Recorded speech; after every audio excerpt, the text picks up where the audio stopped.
So I'm gonna record. And so this will be recorded, but it'll be shared live streamed. So be conscious that it's being live streamed, just because you guys can also share it. So I feel like us coming together, we can share it multiple times and then raise funds, obviously, for the White Shirt Project. And I'm gonna include the link as well. All right. Okay.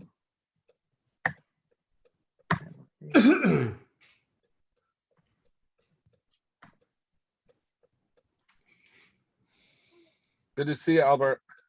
Who's that? Where's Hi. that? It's Chris. Hey, Chris, how are you? Good, Hello, Albert. everyone. How are you? Hi, Albert. How are you? Hi, Grace. Hey, Albert. It's the. Where's I'm Chris? eating chocolate. I'm Oh, sorry. Chris down there. I'm eating carrots. Mm. I'm driving, so you might not see me that well. Oh, that's fine. We see a red of you.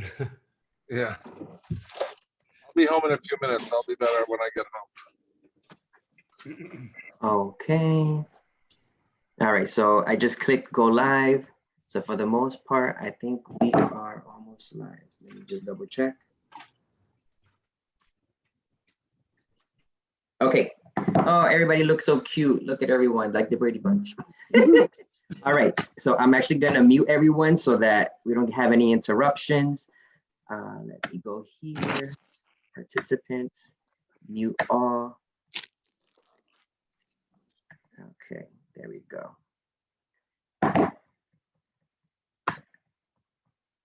All right, so hello everyone and good evening, and welcome to the White Shirt Project reunion on behalf of the late Jose Ramon and his partner Albert, his friends, family, and caretakers that have gathered here tonight to honor his wishes of continuing his legacy and mission of bringing awareness to mental health. Through Jose's story, a Bronx native that founded the first Bronx LGBT Expo and captured our hearts through his art form of photography, Jose brought his community together, and that is the reason that we are all here tonight. So some ground rules to keep the conversation very specific, obviously to respect Jose's wishes. So that means no promoting your own events, no talking about outside conversations. Let's try to be conscious of like why we're all here tonight. We are raising funds for the White Shirt Project. So we are encouraging people to please share. The link is in the title, and the link will also be shared in the comments. I'll try to follow as much as possible live in real time as people are asking questions, but this is an opportunity for all of us to come together to learn a little bit more about ALS, but to also, continue the legacy of the White Shirt Project. So we have many people that are here tonight. So after Chris Curtin, we'll allow a space for people to share, especially if you were not able to attend the wake or the funeral. This is the first of many follow-ups that will happen, so don't be discouraged if we run out of time. We encourage people to write down your questions in the chat, and we'll reconvene in the future. So without any further ado, we do have a special guest tonight. His name is Chris Curtin of Compassionate Care, who, if you don't know, was a crucial person in providing care to Jose in so many ways during his most difficult times. So Chris is here tonight to provide us with a little bit more information about how we can all, through our love for Jose, get involved and bring awareness to ALS. So not to put you on the spot too much, Chris, but obviously, you are a person that a lot about ALS. So if you can kind of like go into what is ALS for those people who are watching and don't know, and how we can all come together to raise awareness. So everyone, Chris is joining us, and I will make sure to unmute you, Chris. I think you should be good. Okay, Chris. Yeah. Thank you, Jamal. So for those of you that don't know me, my name is Chris Curtin. I work for a nonprofit called Compassionate Care ALS, which supports families and patients going through their journey with ALS. I cover the New York area for ALS. For CCALS, we're based out of Massachusetts. So I cover all the 5 boroughs and the greater New York area, Connecticut, New Jersey, and just the general area down here in the Northeast. For those of you that don't know what ALS is, it's called, the ALS stands for amyotrophic lateral sclerosis, which is a motor neuron disease. And the motor neuron disease, ALS, is where your motor neurons that are in your brain send signals to all different parts of your body, which for the most part, a healthy person takes complete and utter, they just take it for granted that in our bodies and in our minds, in order for us to speak, to eat, to swallow, to breathe, to get dressed, to express ourselves, the motor neurons have to be healthy motor neurons. And with ALS, they're not healthy. So what happens is the motor neurons that are in your brain slowly stop sending signals to the rest of your body. So if you want to zip your pants up, or if you want to button your pants, or you want to tie a tie, or if you want to put on a dress, your motor neurons are saying they're not functioning, or they're not able to tell, your brain's not able to tell your body, your physical body, what to do. So with ALS, there's lots of different forms of ALS. Most popular is sporadic ALS, which is about 90% of the ALS population, where ALS just comes out of nowhere. We're not sure really to this day where it comes from. ALS is also known as Lou Gehrig's disease. For those of you that follow baseball, Lou Gehrig was a Yankee player back in the 1930s, I think. And he was one of the first, famous faces of ALS to get diagnosed. He died in his early 30s, and he only had ALS for about 6 months. And 80 years later, we still don't have a cure for ALS. It's considered an orphan disease. It's underfunded. There's not enough money going towards research to find the cure. And as well as there's not enough money going towards survivorship, people that are living with the disease. Jose was one of those people that was living with the disease and didn't have the means or the resources that he needed to properly live with the disease, which a lot of other ALS patients have the same issue. ALS is a very, very expensive disease to live with. On average, it can cost up to $250,000 a year to live with the disease, because there's so many different components that go along with the disease, such as a speech-generated device. Those of you that were close to Jose and went to go over to see him and Albert on a regular basis saw Jose speaking through his Toby device. He was absolutely extremely proficient on it. He did everything with it. He used to email me. He used to text me. He'd always let me know what he needed or when he wanted me to come over. And obviously, Albert was a huge part of that. And when I'm done, I would like Albert to speak for a minute or two about, exactly how Albert felt my role was in helping him and Jose deal with ALS. I was fortunate enough to be connected with Jose and Albert early in Jose's journey through Bridging Voice, which is another nonprofit that helps ALS patients using their speech-generated devices. So one of the OTs at Bridging Voice, Deborah Zeitlin, put me in touch with Jose and Albert pretty early on. I mean, right after they got married, I think, I started working with them, and we became very connected. And the services that we provide at CCALS are all free of charge. We're a 501c3 nonprofit, so we don't charge for anything. And some of the services we provided was I was able to get Jose a recliner chair, which he spent most of his time in. I was able to get him a tilt in space wheelchair. We got him a hospital bed, and just so many other things that go along with ALS. Formulas. Countless times, Albert and I were switching out formulas to Kate Farms 1.5 to 1.0 to whatever, just to figure out exactly what he needed. When it was time for Jose to get his feeding tube, Albert and I and Jose went to get his feeding tube. I took him to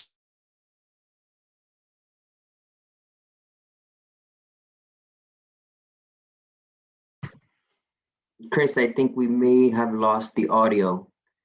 Let me see. Can you hear us? No, maybe it's a bad connection, technical difficulties. He might be just going into his apartment. He said he was driving. Yeah. So when he gets Can you hear into me the yet? house, he'll Oh, call. There you go. Can you hear me? There you go. Am I Yep. back? Yep. Okay. So,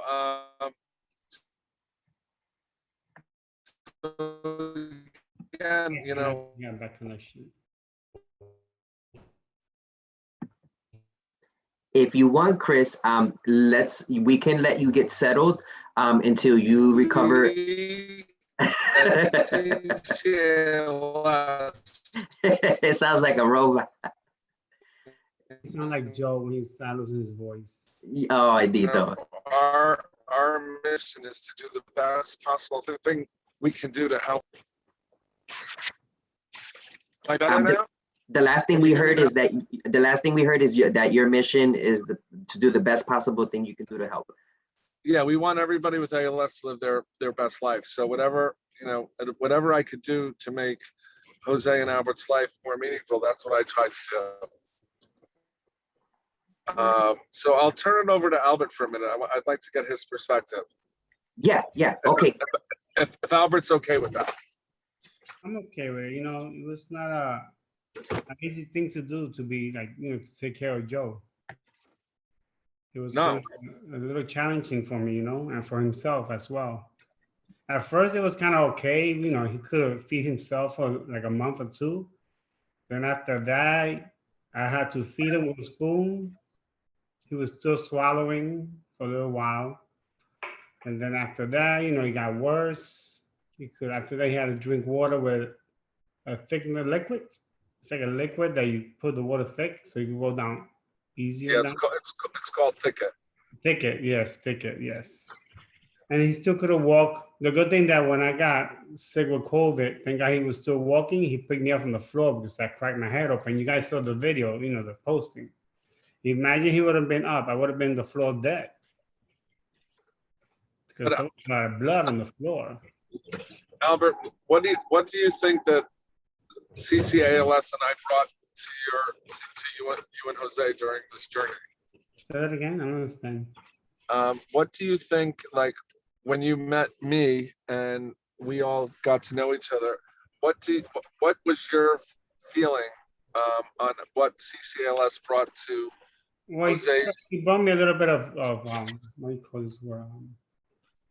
Of a little bit of release. He was there, you know, to show me, to guide me how to treat him, how to feed him, how to help him, how to, you know, do a lot of things for him. Okay. You helped me, God, do a lot of things, Chris. I'm gonna cry. Well, I really felt, you know, for everybody listening, I always say this, ALS is not, you know, the community you choose to be in for obvious reasons, because there's no cure and you will eventually die of this disease. But there's a community of people just like the White Shirt Project, of people that really care, that really want to help, really want to make a difference, and are not asking for anything in return. And that's what we do at CCALS. And I feel so blessed and honored that I was able to meet Jose and Albert, and in turn meet so many others of you in the LGBT community in the Bronx. And it opened up my eyes to so many things, because, you know, I just felt like what an amazing community of people that are so strong and all love each other. I mean, I can't tell you how touched in so many different levels emotionally I was to be able to feel so lucky to be at Jose and Albert's apartment, and having the outpouring of all the community coming in and wanting to see and wanting to help and wanting to do. It really, you know, it really is, it takes a village when it comes to ALS. And like Jamal said early on, if you've never been affected with ALS, most times you're not going to know what it is. Even in 2021, after we've had so much social media with the Ice Bucket Challenge and everything else, people still don't know what ALS is. And I tell you that if you were to go into a hospital setting and you were to talk to a doctor or a nurse who I don't know. did not specialize in neurology and didn't know about ALS, they wouldn't be able to help you. They wouldn't know what a cough assist is, or a PIBAP is, or a Hoyer lift, or even a feeding tube. Interesting. Yep, you're very right. I mean, just to be completely honest, before this, all I knew was about the ice bucket challenge. That's it. I had heard the 3 letters and the ice bucket challenge, and I'm sure that that's what many of us probably knew of ALS. And then, to have a friend, you, Albert, to have a partner, Connie, your best friend, it's just devastating to see someone go through what Jose went through. I struggle at night too, because I used to sleep 4 hours a day only. Yeah. It was But I can guarantee, huh? I can guarantee everybody that's on this call tonight that they will, at some point in time, someone will say, oh, so-and-so, friend, relative, cousin has ALS. And you'll be like, wow. Yes. It was a challenge, but I had to do it. I loved them so much. Mm-hmm. And you were a wonderful husband and a wonderful caregiver. Thank you. Exactly. Yeah. And and that's something that I'm sure that, we'll be talking about constantly is that, it's not only what the person is going through, it's also their caregivers, and it affects the community, it affects everyone. Albert, did you want to say anything else? Because I was going to actually see if Connie, if there was anything that you wanted to add. Yeah, let Connie speak. It's okay. Go ahead, Connie. Well, her mute. Oh, okay. I'm unmuting you, Connie. All right. There you go. Oh, I'm unmuting me. You okay, Albert? Okay. Listo. So yeah, it's not funny, but that's what Jomil was saying when Chris said that, moving forward, and even when I spoke to certain people, I would say, my friend has been diagnosed with ALS and he's battling this disease, and they would say, oh, I knew someone who had ALS. So it's and like you said, it's that phenomena that once you know about something, you'll see it or hear about it even more. And so moving forward, that's what's going to happen. And so if we can, as a group of people, as a community, as a village, continue to spread the word about what this disease is and what it does, and continue to bring awareness to the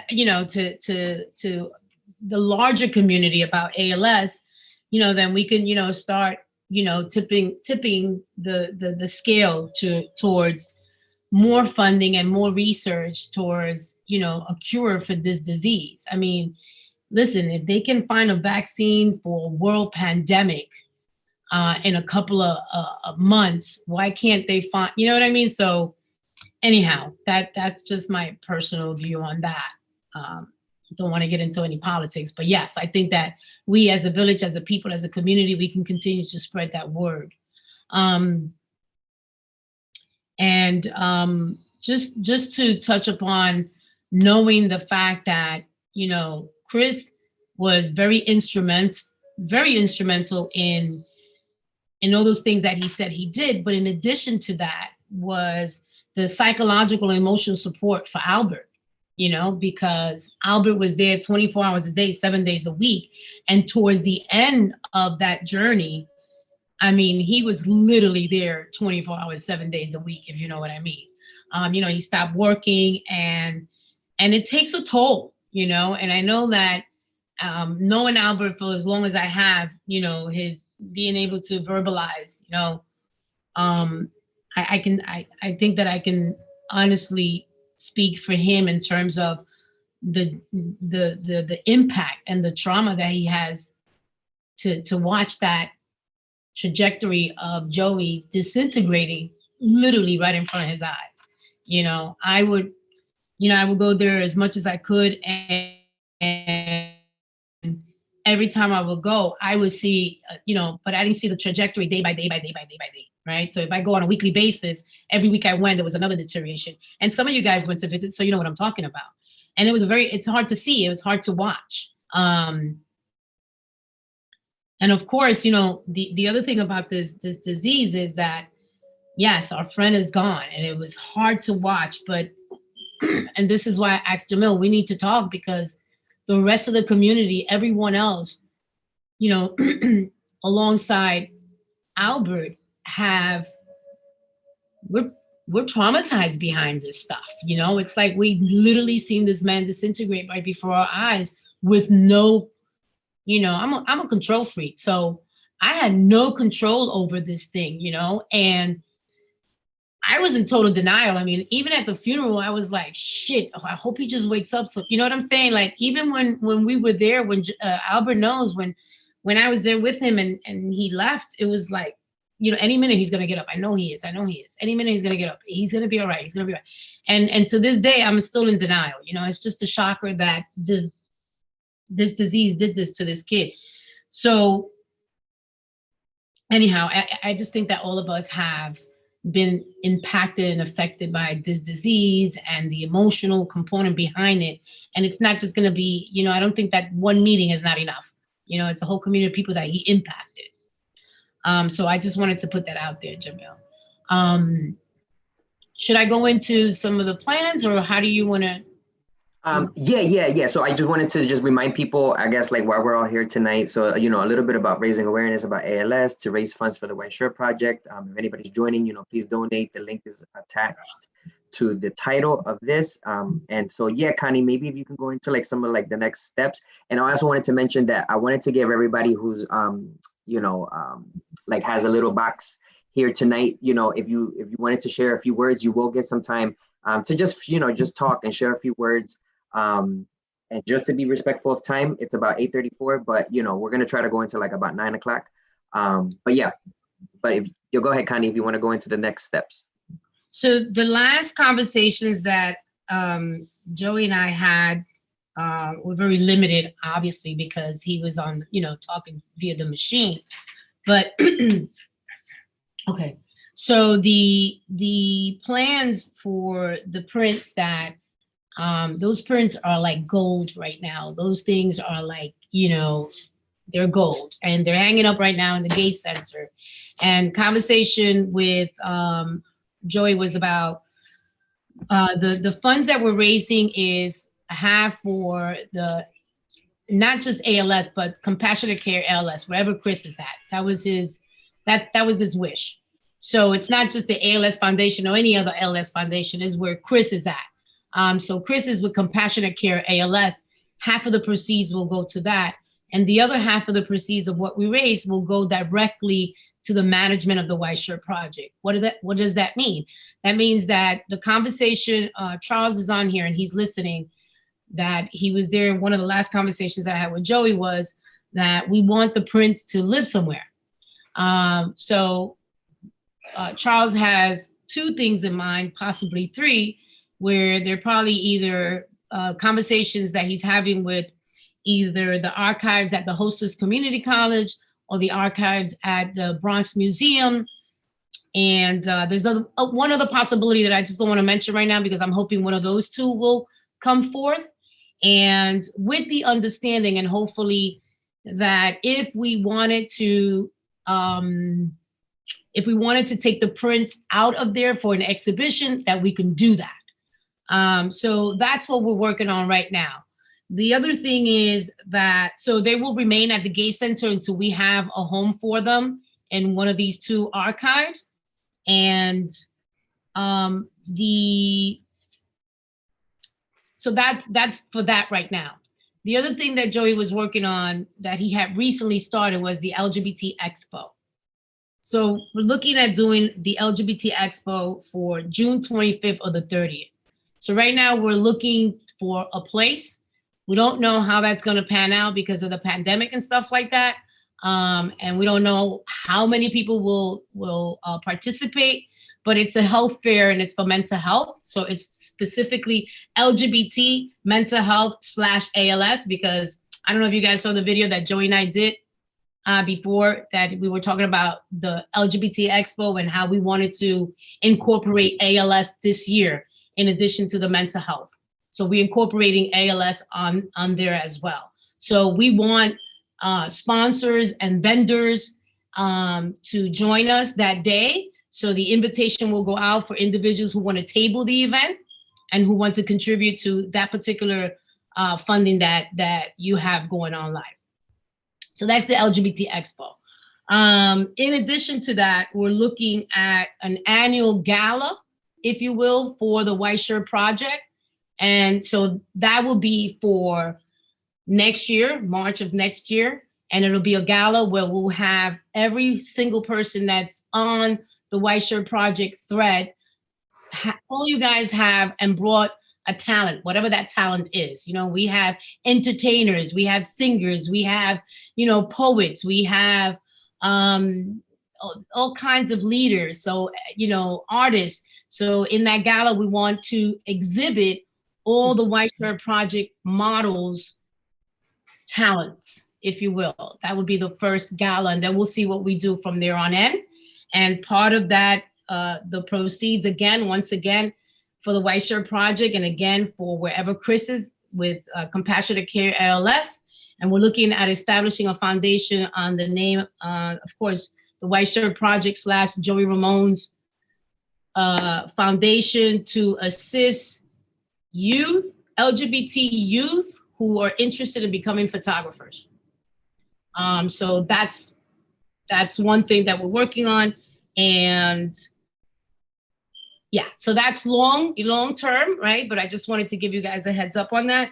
And then shorter term, we're looking at doing a vigil on, we were looking at, Jomil's gonna kill me now.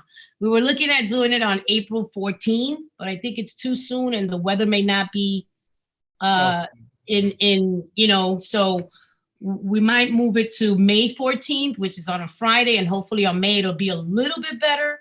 And so what we're looking at is having everybody, all the White Shirt Project models there, have the media there so that we can talk to them and let them know what we're doing. So that, again, this is about bringing awareness. So if you guys know anybody on a radio show, talk show, TV show, whatever it is, newspaper, whatever it is, that we bring them to this vigil where we purchased 100 lanterns, and we're going to have these lanterns with markers. You guys can write a message to Joey, and we're just going to send them out to him on a count of 3 kind of thing. So it's we're looking to do this spiritual send-off, you know, so that once again we can come together and we can heal. This is just a way of us healing. You know, we didn't do any traditional rosarios or anything like that, so we figured that we do something, you know, something like that. So that's in shorter term. And again, Jomil, I'm sorry, but I think that we're gonna, Jomil did this meeting, you know, trying to do the meeting before April 14th, but I think we're gonna extend it to May 14th. Gives us a little bit more time also to coordinate and get all the media and stuff like that and spread the word and organize a little bit better. What I would like to ask is, if, you know, Albert and I were talking about possibly going to the same place where we took the pictures when they got married, and I need to find out, I'm not sure if we need to get a permit for the lanterns. So I'm working on that before we get in any trouble and wind up getting arrested for setting off lanterns in the middle of the river. So I'll find out about that. So it'll give us a little bit more time, Jomil, from now to May 14th to get all that stuff done. Yeah. Yeah. No, I think that's the best. Definitely, you know, with more time, there's a better chance to plan. So no worries. And I think it gives everyone else just a heads up as to hey, look, if people want to become a part of this, then we have more time and more people can spread the word and know about it and actually make it a thing to be there, right? So no worries. I'm sorry, the last thing that I just wanted to add to the agenda was that Joey left his memoir to Orlando, and Orlando is not on this feed, but he will be. We're supposed to be having a meeting with him so we can discuss the finale of the memoirs, and again, you know, raising money for the White Shirt Project and of course ALS. So we're really, you know, the book is finished as far as I'm concerned. We just need to tweak it or whatever he needs to do with it, publish or whatever he needs to do, just to add the last touches, and it should be on the market. So as soon as that happens, you guys will be the first ones to know. So. Awesome. So, just for everybody to know, this is very much informational, and step by step. So, we're taking it slow, you know what I mean? So no need to feel compelled to take any drastic actions right now. And so that was great, Connie. Thank you so much. I think earlier, Albert, did you have anything that you wanted to add or say? I think I saw your hand up at one point, pero si no, está bien. No, the pictures, they're gonna bring them to me, Connie. Oh, he's bringing them to you? Yeah. Oh, we'll He's talk. tapping them already. They Alright. bring them all down already. Okay. We'll talk after this. I spoke to him, all right? Okay, awesome. So just so everyone knows, in the comments, if you are on the live, there is a link to Jose's Facebook page so that you can just get to know him. I don't know how much is public, but then there also is another link to gnoteentertainment.com where you can actually go to the White Shirt Project, read about him, read about the project, and just get to see all the beautiful pictures and all the artists and everyone that was part of it. Again, just a reminder, this is also, like I said, informational, but also to raise funds for the White Shirt Project. And so now I did want to give everybody a chance to basically, just kind of share a few words, if you will, about Jose, about what this all means to you, about, just anything that you wanted to share. Please just keep your comments kind of concise, just out of respect for everybody's time. We're trying to keep it within the 8 to 9 bracket. But if we happen to go over, it's okay. So if anybody wants to raise their hand like this, okay. I saw Chris first, then I saw Tim next. So it'll be Chris and then Tim, and then I'll do it again, and then Esther. Okay, so Chris, Tim, Esther. So my thought too is how to kind of bridge the gap between all of Jose's work and all of your work to what I do at CCALS. And so with Albert's blessing and Connie's blessing and everybody else's blessing, when we do get back to doing fundraising for CCALS in the greater New York area, we were supposed to have launched a launch party that CCALS was coming to New York a year ago, like in September. And so once we do it again, we're going to pick a venue somewhere in Brooklyn, I think, to do this launch that CCALS is here in the greater New York area to help people with ALS. One of the things I think I mentioned it to Connie is what I would like to do is showcase Jose's White Shirt Project as well at one of our events. Absolutely. And have it there and have so people can actually see and hear about Jose's story. And then at some point, I don't know when and if this is ever going to come to fruition, that some of his photographs can be auctioned off, at different charity events. I would love to do that at CCALS as well. So I'm going to leave that in your hands, but I just want you to know that, when I'm out there advocating for CCALS and promoting CCALS, I would be more than happy and be honored to, have you guys come to our event and get someone to speak on behalf of the White Shirt Project, as well as the LGBT community, mental illness, and how it all comes together, even through unfortunately being diagnosed with ALS. Thank you. All right, awesome, Chris. So I'm actually just writing notes again, just for the informational purposes. So next we're gonna hear from Tim. Hey, everybody. Of course, I just absolutely love and adored everything about Jose. He was just an incredible human being. I had mentioned to Connie, I'm working with a network that is starting up called UBC, which is Urban Broadcasting Company.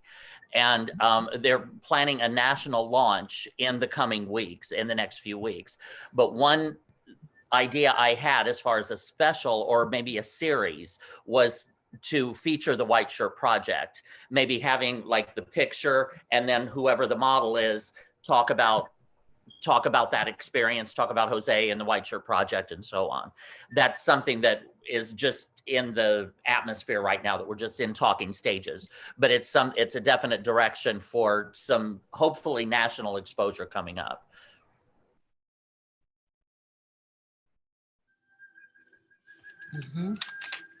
I see. That's awesome, Tim. So yeah, so definitely, so UBC, Urban Broadcasting Company, to feature the White Shirt Project, potentially, you know, have like some of the models like talk about their experience and to just raise awareness about the project. That's awesome. Yeah, and we could spread that out over, have several episodes, you know, like maybe a 7 or 8 episode, 20 to 25-minute episodes. So we would have 3 or 4 models per episode, and then have maybe about 7 or 8. So it can go on. It can be extended for a while. Hey, Beautiful. Tim, I guess I'll talk to you later, but do you have a date in mind? You have dates for that, or it's still in the planning stages? That would be further later in the year. Got it. Yeah, Okay. it's just in the talking planning stages, but I wanted to kind of lay it out to get everybody's opinion here, make sure that that would be okay. But I did run the idea by the CEO of UBC, and she loves it. She loves the idea. Perfect. Very good. Awesome. Okay. Next, we're going to hear from Esther. Hi, everyone. I have 2 things to talk about. I don't know if you guys remember years ago, there was a LBGT expo in the Yankee Stadium area in one of the restaurants, and Ruben Diaz was the host. It was a wonderful event. So Connie, I don't know if we could maybe contact Ruben Diaz's office and find out, you know, if we could have an exhibit like that again, because I guess we're due for something like that to happen. It was a great exhibit. There was performers. I even think Apollonia was there. I mean, there was a lot of people there. And the other thing that I wanted to talk about was raising funds for the White Shirt Project. I would love to purchase my own print so that monies could go towards the White Shirt Project, if that's possible. Is that possible at all? Albert, can we purchase our prints and have that money go towards? I'm No? not selling them, no. No, Okay. the prints won't be sold, because once one of those prints is sold, the White Shirt Project gets disassembled. So all the prints okay, I have didn't to know. be intact. Yeah. So I think that what Joey did at one point, because I know I have a picture of mine, you know, we took pictures. I mean, you know, as long as you continue to credit the photographer, but the series that he has, those 47, they can't be disassembled, because then the project, you know. Hi, Charles. Okay, I didn't know what the process was, but I just wanted to ask. Mhm. Yeah. And no, also Esther, Uh-huh. the event with Ruben Diaz Jr. that you were talking about, I believe, was the LGBT and Allies Awards, which is held every June. But Right. I like the idea of approaching his office to see if we can include the White Shirt Project in this year's LGBT and Ally Awards. I like think that that would idea. be awesome. I think that would be great, because that was a great event. I mean, Yeah. No, I totally agree, Esther. And who knows, maybe even honoring Jose as one of the recipients of an award, but because yes, that would be I mean, awesome. That would right? be great. Yeah. I mean, it's something that should be done. You know, Yeah. we should really fight for that, because It usually happens in June. I haven't heard anything about them getting together, obviously because of COVID this year, but who knows if it's going to take on a virtual event. But if not, then maybe at a later time, you know, I'm sure like the office of Ruben Diaz would be like ecstatic to do something like that for one of their own Bronx, you know. Yeah, I'll call my Contact him soon, because this is his last year. He's not running. So we got that covered. What'd you say, Charles? Do it soon, because this is it. This is it. Ruben Diaz is leaving office. Oh, that's right. Yeah. At the end of the year, though. At the end of the year. Okay. All right. So we got to jump, whatever happens, we got to jump on it. All right. Very good. So, and can I get like another 3 people to raise their hand in terms of who wants to speak? So I saw Javon first. Anybody else? Adriel? Okay. So let's start with Javon. I'm going to unmute you. Thank you. So good evening, everyone. Thank you for having this. This is really important to keep us updated on what's happening with the White Shirt Project, as well as other people outside of our group and family. I was talking to Star the other day, and she had mentioned that she knew someone at the Bartopel Mansion on the Grand Concourse. It's really huge. that might be another place that we can talk to be the home for the pictures if we couldn't find any other place.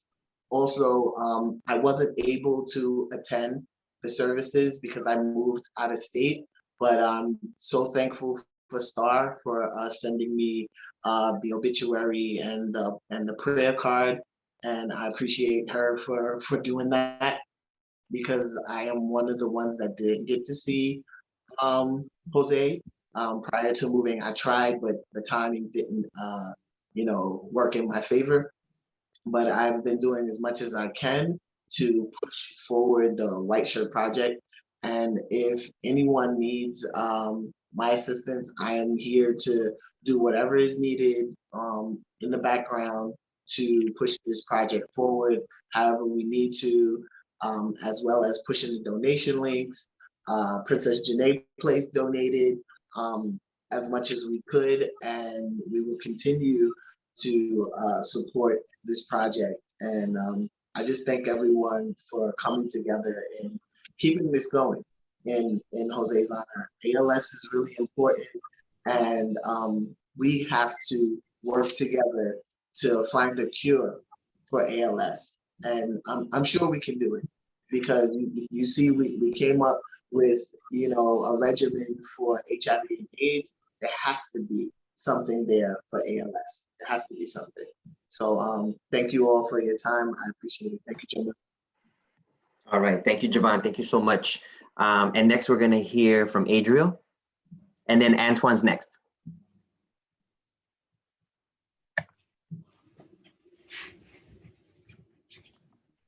Okay, Adriel, we can hear you now. Hi, everyone. I first want to start by saying that I just want to say thank you to both Connie and Albert for allowing this to continue. Not only because I know it is going to be a lot of work to plan and put together, but because there's also that emotional side of things where any event we do, anytime that we talk about the White Shirt Project, or anytime like I even look at my picture, it just reminds me of like the strength that Jose had to create such a narrative. And it really is something that nobody's really talking about. Like, we see the hashtags, if you need help, call me. You're not alone. We see all that stuff, but I think the White Shirt Project, in all my years of social services and nonprofit work, is the first time where people who are affected with mental illness or have experienced depression or are on medications are actually saying it out loud, so that those people that are reading the hashtags aren't experiencing these things by themselves. So I just want to say that even though I'm not in New York City, and for a lot of our events, I haven't been there, I did have a very, very close relationship with Jose, and I am willing to put in whatever work it takes, no matter how far I am, to make sure that whatever's happening happens. Because this is a very important project that needs to get out there, and not just stay within New York City, but be something that's huge. And I may not be able to be at an event and sort of greet people or man a table, but all of the promotional work, all of the computer promoting, or anything that comes along with the behind the scenes work, I am definitely ready to step up to the plate. And I just want to say thank you to Connie, especially because I know that you also have a lot of your own projects going on, and it really does warm my heart that you're doing this and continuing it on. Thank you. That's awesome. And Adriel, this is a reminder. Thank you so much for even saying that, the fact that from where you are, you're willing to put in, the work, because anyone can get involved with this some way, somehow. So that's a reminder to everyone watching. Okay, so next we're gonna hear from Antoine. Let me unmute you. Oops, I think I muted you again. Sorry. Okay, Antoine. Yeah, thanks, Jomil. Hey, Albert again, and then Connie and everybody else. Just quickly, that Connie and I had a conversation at the wake, about our commitment to preserving and maintaining the White Shirt Project as part of the In My Mind conference. So what we're looking at doing this year is creating more of a virtual gallery, because the conference is going to be virtual this year again. But when we do move again to, we resume in person, we would want to exhibit the pieces like we did at the first exhibition in 2018, that Jose was present and exhibited more than 12 pieces during the conference. This year, what we are thinking of doing, because somebody else commented on it, is that what we want to do with the virtual gallery is to have the people's, the images with the stories alongside them, so that people can read in the virtual gallery as they go through about each of the individuals whose images are shown, which was something that was missing from last year's conference gallery. So that's just to let you guys know that that's already being planned and worked on from our side. So I think I'll need to get more information and more material from Albert and or Connie for us to do this in October. What's the date, Antoine? October what? So the conference is October 7th and 8th. So it's a 2-day conference. Got it. And it's going to be on parts of one day and parts of the other day. All right. So Albert and I, we have to meet so that we can go over the legalities to be able to do that virtually. And then I'll get back to you. Okay, Antoine? Yeah, because one of the things that I had asked way before Jose got really ill was about getting an agreement between the White Shirt Project and DBGM, or the In My Mind conference, so that we can legally and showcase those pieces, and that the ownership and the rights to them belong to Jose and not to anybody else. So that way it can be legally exhibited. Right. So we have a lawyer that's going to draw up the contract so that can happen. I'm already on it. Okay, good. Thanks. You're welcome. Very good. Thank you, Antoine. Anybody else want to raise your hands in terms of speaking? Oh, okay. Let's unmute Chris.